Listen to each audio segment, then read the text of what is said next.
Hello and welcome. Today is day 150 for our very first AeroGarden farm.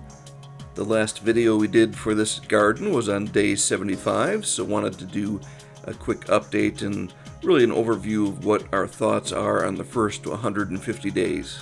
We actually did get the 3-foot unit, which has been discontinued, but everything else is the same about this from the other AeroGarden farms.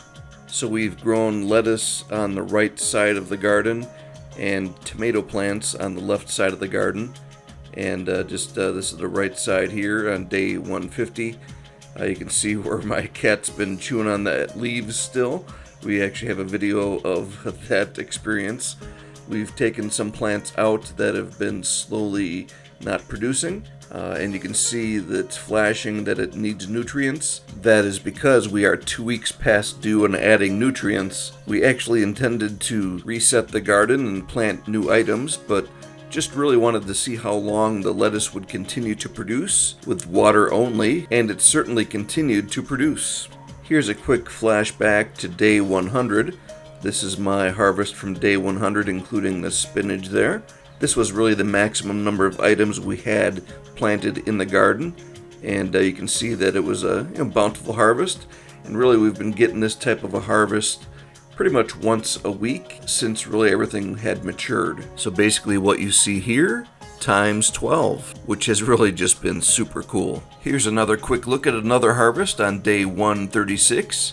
You can see a couple of spinach plants gone here. You can also see some of the plants are getting a little bit taller. So each time I'm doing a harvest, I'm really cutting off the leaves that are on the outside and then leave the ones that are in the inside where it continues to grow. This was really our first time ever doing a hydroponic garden, so we were actually kind of playing around with it a bit. I knew that I was planting too many things in there and kind of making them too crowded, but just kind of was experimenting. Yeah, just like a kid with a new toy. In spite of me not doing things quite the right way, it's been quite easy and very interesting planting all the different varieties of lettuce. This lettuce side has been really bountiful, lots of regular harvests with fresh lettuce, and then we have the left garden, which is the 4 tomato plants. As for these, I think Axel puts it the best. All you need is just a little patience. Yeah, these things sure take their time. On this side, we have 3 heirloom cherry tomato plants and 1 golden cherry tomato plant. And this tomato right here was our very first tomato that we harvested on day 125. And then 14 days later, we had our first golden tomato that we picked, which was this one right here, day 139. With the 3-foot version of the AeroGarden Farm, the lights can't reach the very bottom of these tall plants, so the growth seems to be limited toward the top and very little growth below that.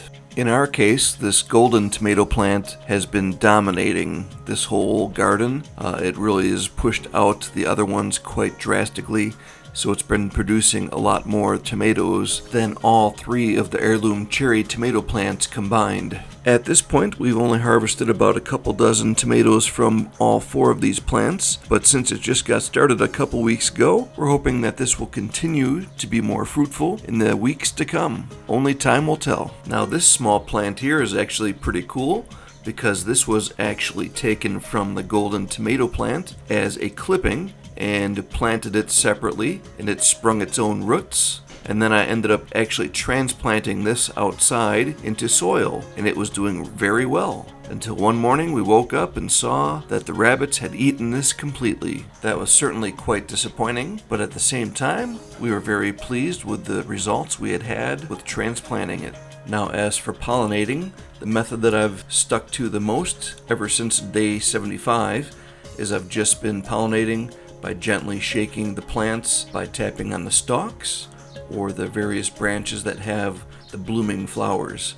So whenever I see flowers that look like that in full bloom, I'll be sure just to shake the plant gently a couple times that day that I see them. This is the method that I've seen the best results with. But yeah, overall, these first 150 days have been very enjoyable. This particular unit is right in my office, so I'm actually able to see progress over the day and just even see how things change over a couple of hours, which has actually been quite interesting. If you want to see the full progression of this garden, you can click on this playlist right above here and see on day 50 and day 75. We appreciate you watching. We'll see you next time.